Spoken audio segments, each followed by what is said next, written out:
Hello guys, welcome to my channel. This is my third video. मैं अपनी इस video में चैप्टर 1 द लिविंग वर्ल्ड का next topic taxonomy, systematics and taxonomy category के बारे में डिटेल में समझा रही हूँ। और इस वीडियो के लास्ट में हम इसी से रिलेटेड कुछ क्वेश्चंस भी डिस्कस करेंगे। राइट। जो ये लिविंग वर्ल्ड चैप्टर है, ये बेसिकली बहुत इंपॉर्टेंट चैप्टर है और नीट एग्जाम्स में एक क्वेश्चन इस चैप्टर में से आता ही है। राइट। तो पहले हम इन टॉपिक्स को एक बार डिटेल में समझ लेते हैं और फिर इनके बेसिस पे जो क्वेश्चंस हैं वो भी डिस्कस कर लेंगे। इससे आपको आइडिया हो जाएगा अगर इस टॉपिक से रिलेटेड कोई क्वेश्चन आता है तो किस तरीके से आ सकता है। राइट। तो चलिए स्टार्ट करते हैं। फर्स्ट है टेक्सोनॉमी। टेक्सोनॉमी बेसिकली क्या है? It is the branch of study that deal with principle and procedure of identification, nomenclature and classification of organism. Previous video में हमने पढ़ा है कि 1.7 से लेके 1.8 मिलियन, 1.7 टू 1.8 मिलियन जो स्पीशीज हैं वो क्या हुई हैं? डिस्कवर्ड हुई हैं। और हर साल अप्रोक्सीमेटली 15,000 जो है न्यू स्पीशीज क्या हो रही हैं? डिस्कवर्ड हो रही हैं। तो यानी कि जो डिस्कवर्ड हुई हैं या जो डिस्कवर्ड हो रही हैं, we need to identify them, classified them and naming them. Right. तो इस इन सब से डील करता है टेक्सोनॉमी। सिंपल है, इसका प्रोसीजर समझ लेते हैं। फर्स्ट स्टेप है डिस्क्रिप्शन। सपोज कि कोई न्यू ऑर्गेनिज्म हमें मिलता है तो सबसे पहले हम क्या करेंगे? हम उसके जो मॉर्फोलॉजी का कैरेक्टर्स हैं या कोई स्पेशल कैरेक्टर्स हैं उसको स्टडी करेंगे। जब हम उसको स्टडी कर लेंगे उसके बेसिस पे हम आइडेंटिफाई करेंगे कि क्या वो जो न्यू ऑर्गेनिज्म हमें मिला है वो जो नॉन ग्रुप है या जो नॉन कैटेगरीज हैं उसमें किस कैटेगरी या किस ग्रुप से वो मैच करता है। राइट। एक बार आइडेंटिफिकेशन हो गया, देन अब जो न्यू ऑर्गेनिज्म है उसको प्लेस करना एप्रोप्रिएट कैटेगरी में या प्रॉपर कैटेगरी में या करेक्ट कैटेगरी में, वो क्लासिफिकेशन है। क्लासिफिकेशन करने के बाद यानी कि after placing the organism in a proper category, in a right category, then scientific name is given to the organisms. Right. This is a nomenclature. तो ये जो स्टेप्स हैं यानी ये जो प्रोसीजर है ये डील करना, यानी ये जो पूरा का पूरा जो डिपार्टमेंट है कि पहले उसको डिस्क्राइब करना, फिर उसको आइडेंटिफाई करना, फिर उसको क्लासीफाई करना और फिर उसको नेम देना, ये सारा का सारा जो डील करता है वो टेक्सोनॉमी ब्रांच डील करती है। राइट। जो सिस्टमैटिक्स है, सिस्टमैटिक्स बेसिकली डील करती है एवोल्यूशनरी रिलेशनशिप्स पे। Right. Evolution relationship between organism, ये सिस्टमैटिक का काम है। ठीक है। फॉर एग्जाम्पल ले लेते हैं, एग्जाम्पल लेते हैं हम क्लास एम्फीबियन।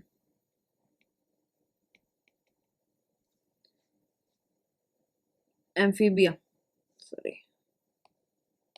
क्लास लेते हैं एम्फीबिया। देन हम एक और क्लास लेते हैं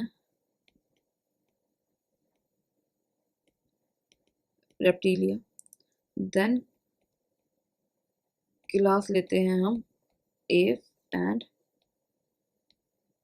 मैमल। राइट। तो अब सिस्टमैटिक डील कर रहा है basically evolutionary relationship between the organisms. Right. ऐसा माना जाता है कि जो रेप्टाइल्स हैं वो बेसिकली इवोल्व हुए हैं एम्फीबियन से। कुछ एम्फीबियन तो एम्फीबियन ही रह गए और कुछ इवोल्व हो गए किसमें? रेप्टाइल्स में। ठीक है। ऐसे ही कुछ जो एव्स हैं यानी कि जो बर्ड्स हैं वो बेसिकली जो इवोल्व हुए हैं वो हुए हैं रेप्टाइल से। कुछ तो रेप्टाइल्स ही रह गए और कुछ इवोल्व हो गए किसमें? बर्ड्स में, यानी एव्स में, बर्ड्स में बदल गए। इसका हमें एग्जाम्पल भी मिला आर्कियोप्टेरिक्स।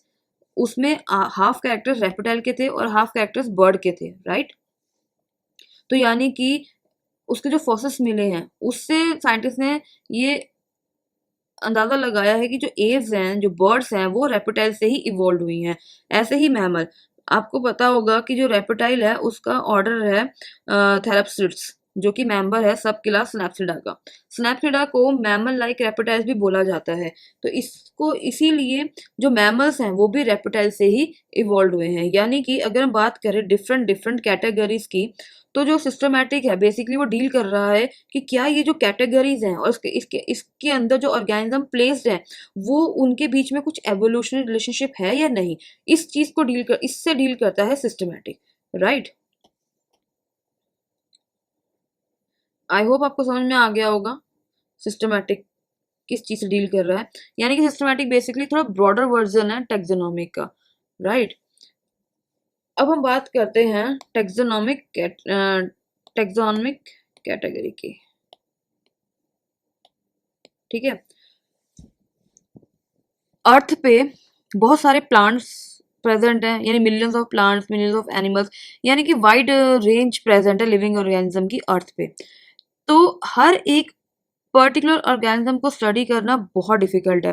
तो एक एक ऑर्गेनिज्म को स्टडी करने से बेटर है कि हम जो सिमिलर कैरेक्टर वाले ऑर्गेनिज्म है उनको एक ग्रुप में रख दें, राइट, और फिर उस ग्रुप को स्टडी कर लें, तो वो ज़्यादा इजी है। और और हम उसको ऑर्गेनिजम्स को या उस ग्रुप को इजीली स्टडी भी कर सकते हैं और इजीली उसको समझ भी सकते हैं, राइट। तो इसी इसी कैटेगरी को बोलते हैं, इसी ये जो कैटेगरी है, जो डिफरेंट ग्रुप्स हैं या different category, this is the taxonomic category, right. इसको फर्स्ट जो प्रपोज किया था वो लिनस ने प्रपोज किया था। सो टैक्सोनॉमिक कैटेगरी बेसिकली क्या है, क्लासिफिकेशन ऑफ ऑर्गेनिज्म का in a definite sequence. Classification of organism in a definite sequence is taxonomic category or is taxonomic hierarchy. In a descending order is starting from kingdom to species, ascending order starting from species to kingdom, right। यहाँ पे देख लेते हैं, ये बहुत important point है। The number of similar characters of category decreases from lowest rank to highest rank. यानी कि अगर लोएस्ट रैंक टू हाईएस्ट, यानी कि अगर इस तरीके से हम चल रहे हैं, यानी असेंडिंग ऑर्डर में हम चल रहे हैं, लोएस्ट से हम छोटे से सॉरी बड़े की तरफ जा रहे हैं, तो जो सिमिलर कैरेक्टर हैं वो क्या होंगे,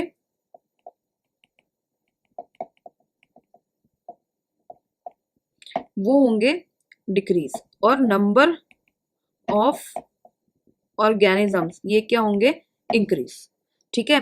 यानी कि अगर हम छोटे से बड़े की तरफ बढ़ रहे हैं, ये जो सीक्वेंस है ये है असेंडिंग ऑर्डर। यहाँ पे सिमिलर कैरेक्टर तो डिक्रीज होगा बट नंबर ऑफ ऑर्गेनिज्म बढ़ते चले जाएंगे, उल्टा होगा। अब अगर इसमें अगर इसका सीक्वेंस डिसेंडिंग ऑर्डर होगा, यानी कि हाईएस्ट टू लोएस्ट, यानी डिसेंडिंग ऑर्डर के सीक्वेंस में हम चल रहे हैं, तो नंबर ऑफ ऑर्गेनिजम्स तो क्या होंगे, डिक्रीज होंगे, और जो कॉमन कैरेक्टर्स हैं या सिमिलर कैरेक्टर्स हैं वो क्या होंगे, इंक्रीज होंगे, राइट। अपोजिट है, अगर तो छोटे रैंक से हम बड़े रैंक की तरफ जा रहे हैं तो कैरेक्टर डिक्रीज होंगे लेकिन नंबर ऑफ ऑर्गेनिज्म बढ़ते चले जाएंगे। ऐसे ही अगर हम बड़े से छोटे की तरफ आ रहे हैं तो नंबर ऑफ कैरेक्टर्स क्या होंगे, इंक्रीज होंगे, और लेकिन ऑर्गेनिजम्स के जो नंबर है वो डिक्रीज होते चले जाएंगे, राइट।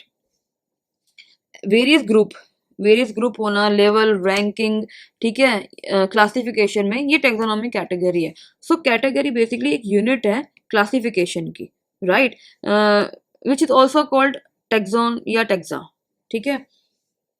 एग्जाम्पल के एक बार एग्जाम्पल के तौर पर समझते हैं, कैटेगरी बेसिकली क्या है, कैटेगरी क्या है basically, it is a rank और level in classification and taxon is a assign to a category. देखते हैं यहाँ पे, ये क्लास एज, ठीक है, राइट, क्लास एज। तो जो क्लास है वो बेसिकली कैटेगरी है, राइट, वो यूनिट है क्लासिफिकेशन की, और जो एज है वो टेक्सोन है, राइट। तो जो क्लास है वो कैटेगरी है, एज टेक्सोन है, फाइलम कैटेगरी है, पॉलीफेरा टेक्सोन है। तो आप समझ रहे हैं मेरी बात को कि जो कैटेगरी है वो बेसिकली यूनिट है क्लासिफिकेशन की, और जो टेक्सोन है वो असाइंड है, taxon is assigned to a category, right. तो आई होप कि आपको टेक्सोनमी, सिस्टमैटिक, टेक्सोनमी कैटेगरी अच्छे से समझ में आ गई होगी। टेक्सोनमी बेसिकली डील कर रही है आइडेंटिफिकेशन, क्लासिफिकेशन एंड नॉमेनक्लेचर से, राइट। और सिस्टमैटिक क्या कर रही है, जो ऑर्गेनिजम्स डिस्कवर हुए हैं, जो आइडेंटिफाई हुए हैं, क्लासिफाइड हुए हैं, जिनका नेम साइंटिफिक नेम रखा गया है, यानी उनके बीच में कोई एवोल्यूशन रिलेशनशिप है या नहीं, उससे डील कर रहा है सिस्टमैटिक, राइट। और टैक्सोनॉमिक कैटेगरी बेसिकली जो ऑर्गेनिजम्स, टैक्सोनॉमिक कैटेगरी सिंपल है, इसमें कुछ नहीं है कि कैटेगरी को एक क्लासिफिकेशन को एक डेफिनेट सीक्वेंस में रखना, इज अ टैक्सोनॉमिक कैटेगरी, या यूं कह लो टैक्सोनॉमिक हायरार्की है, राइट। इन्हें हायरार्की मैनर में रखना, उनको क्लासीफाई करना इन अ डिसेंडिंग ऑर्डर और इन अ असेंडिंग ऑर्डर। डिसेंडिंग ऑर्डर की अगर बात करें तो वो जाएगा कैसे, डिसेंडिंग ऑर्डर में कैसे जाएगा, kingdom to species, ascending order है स्पीशीज टू किंगडम। अगर किंगडम टू स्पीशीज की तरफ हम डिसेंडिंग ऑर्डर के सीक्वेंस में आ रहे हैं तो जो सिमिलर कैरेक्टर्स हैं बेसिकली वो क्या होंगे, इंक्रीज होंगे, लेकिन नंबर ऑफ ऑर्गेनिज्म डिक्रीज होते जाएंगे। असेंडिंग सीक्वेंस में अगर हम स्पीशीज से किंगडम की तरफ बढ़ रहे हैं, छोटे से बड़े की तरफ जा रहे हैं, तो नंबर ऑफ कैरेक्टर्स क्या होंगे, डिक्रीज होंगे, और बट नंबर ऑफ ऑर्गेनिजम्स क्या होंगे, इंक्रीज होते चले जाएंगे, राइट। तो अब इस टॉपिक के बेस पे हम कुछ क्वेश्चंस डिस्कस कर लेते हैं। जो फर्स्ट क्वेश्चन है वो है, the common characteristic between tomato and potato will be minimum at the level of their family, division, order और जीनस। अगर हम बात करें कॉमन कैरेक्टर की, राइट, तो टोमेटो और जो पोटैटो है वो बेसिकली बिलोंग करता है फैमिली सोलानेसी से, ठीक है। तो यानी कि जो उस जो यानी कि उसके जो मैक्सिमम जो कैरेक्टर होंगे, कॉमन कैरेक्टर होंगे, वो होंगे उसके फैमिली से। यानी वो जो पोटैटो है और जो टोमेटो दोनों ही किससे बिलोंग कर रहे हैं, सोलानेसी फैमिली से। तो यानी कि जो इसका ऑप्शन है वो है A is a right option. Genus represent an individual plant और एनिमल, कलेक्शन ऑफ प्लांट और एनिमल, ग्रुप और closely related species of plant and animal, या नन ऑफ दिस। इस चीज में आप कंफ्यूज मत होना कि इंडिविजुअल तो वो है ही नहीं, जीनस तो ग्रुप है। इसमें मत होना कि कलेक्शन तो नहीं है कि collection of plant and animal, no, it is a group of closely related species of plants and animal. So C will be the right option. अब आते हैं नेक्स्ट क्वेश्चन पे, the taxonomic unit phylum in the classification of animal is equivalent to which hierarchical level in classification of plant। सबको पता, हमें पता है phylum तो यूज होता है एनिमल्स के लिए और डिवीजन यूज होता है प्लांट्स के लिए। C will be the right option. The term taxon is used for, term taxon is used for the rank of species and genus, the rank up to phylum, the species epithet only, या any rank of taxonomic hierarchy। तो जी taxon जो है वो any rank of taxonomic hierarchy, यानी हर category को हम क्या commonly क्या बोलते हैं, टैक्सॉन, ठीक है। फाइलम सॉरी फाइलम भी टैक्सॉन है, आपका क्लास भी टैक्सॉन है, फैमिली भी टैक्सॉन है, ऑर्डर भी टैक्सॉन है, और जीनस भी टैक्सॉन है, स्पीशीज भी टैक्सॉन है, right. Basic unit or smallest taxon of classification is species. The branch connected with characterization, nomenclature, identification and classification। branch जो डील कर रही है characterization, nomenclature, identification and classification of the organism से, वो है taxonomy, right। ये question आ गया है, as we go from higher species to kingdom the number of common characteristic goes on, यानी कि स्पीशीज से किंगडम की तरफ जा रहे हैं, यानी सीक्वेंस होगा क्या होगा, असेंडिंग। तो इसमें जो कॉमन कैरेक्टरिस्टिक होंगे वो क्या होंगे, decrease, and number of organism क्या होंगे, increase, right. So I hope आपको मेरी इस वीडियो में इस टॉपिक से रिलेटेड कोई डाउट नहीं रहे होंगे, या आपको ये टॉपिक अच्छे से समझ में आ गया होगा। बट फिर भी आपको लगता है कि इस टॉपिक में कुछ ऐसा है जो आपको नहीं समझ में आया या कुछ रह गया, तो आप मुझे कमेंट सेक्शन में बता सकते हैं। मैं पूरी कोशिश करूंगी आपके हर डाउट, आपकी हर क्वेरी को सॉल्व करने की। ज़्यादा से ज़्यादा मेरी वीडियो को लाइक करें, सब्सक्राइब करें और शेयर ज़रूर करें, और मेरा बहुत सपोर्ट करें। Thank you so much.